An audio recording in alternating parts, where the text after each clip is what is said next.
Hello, I'm Thuy Nguyen here with News Now at the Kalamazoo Cemetery, where, as people have claimed, a man named Joshua Wood, who died 3 days ago, has left his grave.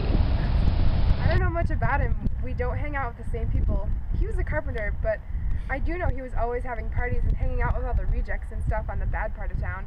But I didn't really know him, just knew of him.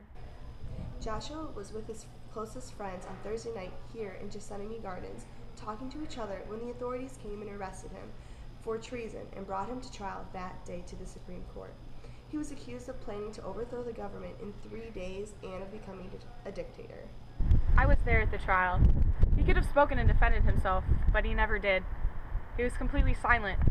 The jury begged and begged for him to be found guilty when the judge never even heard a defense, just accusations. But the judge ended up sentencing him to death.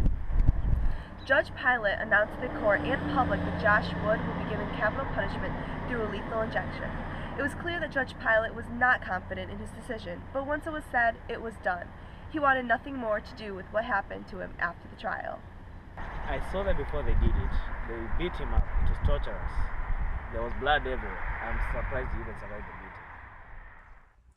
When someone is preparing for their death sentence, they are able to have one last meal, shower, and relax before their time comes. During those last moments, a man named Simon Cyrene was appointed to stay with Joshua until the time came for his death.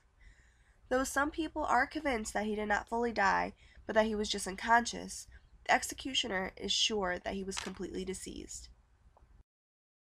I saw him dead. I was the one who made sure he was dead. All of these people going around saying he's still alive are hallucinating. They're trying to keep him alive even though he totally isn't. How could he have just got up and walked out? That is not possible. That night was his burial. It was very simple and quick, but still very full of emotion. But now, as we approach his grave, there is nothing left to grieve over. What is puzzling everyone today is what might have happened to his body. Someone had to have stolen his body or something, but it was a grave robber, which is sick, but that's probably what happened. Or maybe this is like the beginning of a zombie apocalypse. My friend Peter told me a bunch of priests like rose from the dead too and started talking to people and everything. Zombie apocalypse for sure. If anything had happened to the body while it was in the grave, the guards who were working would be able to attest to it. Guards were appointed by the judge to watch the grave. Because the deceased was accused of treason, guards must be around to prevent any act of violence that may break out because of his death. I saw the other guards running from the grave as I was working there for my shift. They know that this job was an important one, and they know what would have happened if anything went wrong on our watch. I don't understand why he would risk all of that for this plain guy an easy job. He was running away screaming about some soldier that released the dead guy. Seriously, he obviously was hallucinating. Man, there was a huge earthquake. I fell down, bashed my head. And when I looked up, there was this kind of soldier, fully decked up. Like, I've never seen that equipment, man. And, he was moving the dirt out like some Jedi dude. And that's when I passed out. The plot where he was buried was not just mostly dug out. It was completely empty of any dirt. Just the casket was left in there and opened. It was as if a perfect rectangle of dirt was lifted out of it and now nowhere to be found. Dirt and deceased, gone.